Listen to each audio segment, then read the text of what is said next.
La dernière leçon, on a travaillé ensemble un texte argumentatif. Mais aujourd'hui, on a une autre façon de travail. Ça veut dire on va travailler un texte descriptif contenant une argumentation. C'est pour cela on doit savoir comment produire un texte descriptif contenant une argumentation et on doit être capable de décrire un lieu de manière dévalorisante. Notre sujet est le suivant. Dans le dernier jour d'un condamné de Victor Hugo, elle a décrit la prison comme un monstre qui écrase les détenus physiquement et moralement en utilisant les figures d'amplification. La question est la suivante. Développez cette idée en vous appuyant sur la lecture du roman. Vérifions ensemble la compréhension, mais je dois vous écouter un volontaire pour lire le sujet. Voilà, parfait. On relève ensemble toujours les mots-clés du sujet. Décrit, puisqu'on a dit, on va travailler un texte descriptif. Décrit la prison. Alors ça, c'est le lieu. Un autre mot, un monstre. Écrase les détenus. Physiquement, au niveau physique. Moralement, au niveau moral.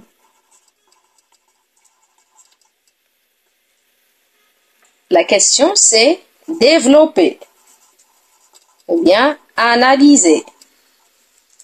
Qu'est-ce qu'on va développer? L'idée à partir maintenant de roman étudié. Ça veut dire le dernier jour d'un condamné de Victor Hugo. Puisque j'ai écrit le mot idée, on va essayer d'expliquer cette idée sur le lieu qui est la prison. Donc, pour expliquer cette idée de l'écrivain, vous devez connaître sa biographie, aussi son point de vue sur la thèse de la peine de mort et en même temps l'emprisonnement et la prison. Donc, c'est une idée critique. Dire elle est contre l'emprisonnement. Plus, il critique aussi leur fonctionnement.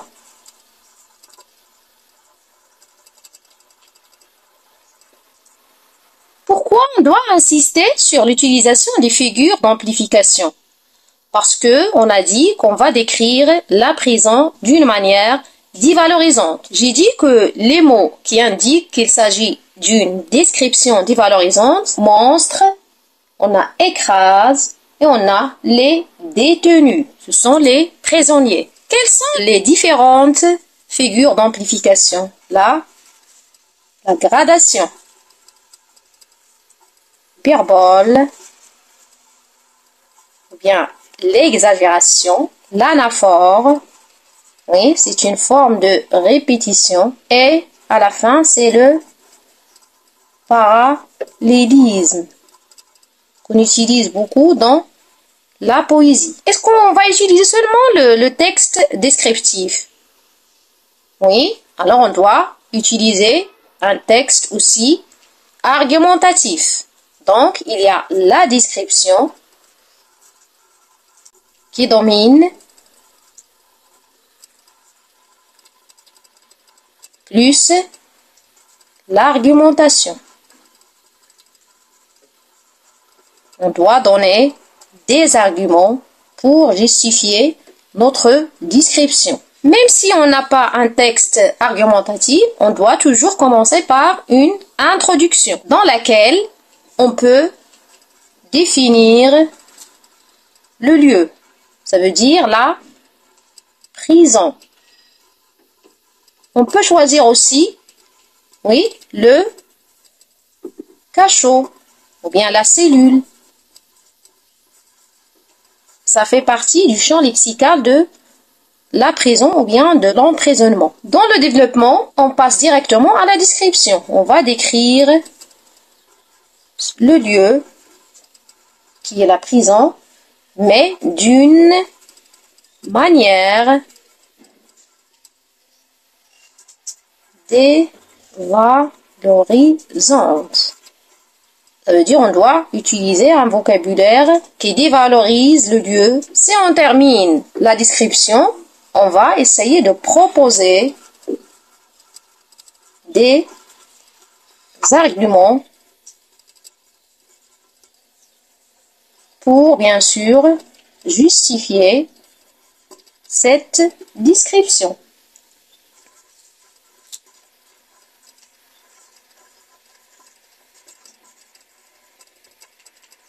Autrement dit, vous allez donner des arguments en se référant au roman à thèse Le dernier jour d'un condamné du Victor Hugo. La conclusion, ça sera ouverte. Ça veut dire, vous pouvez choisir, par exemple, on peut parler des objectifs généraux de l'emprisonnement.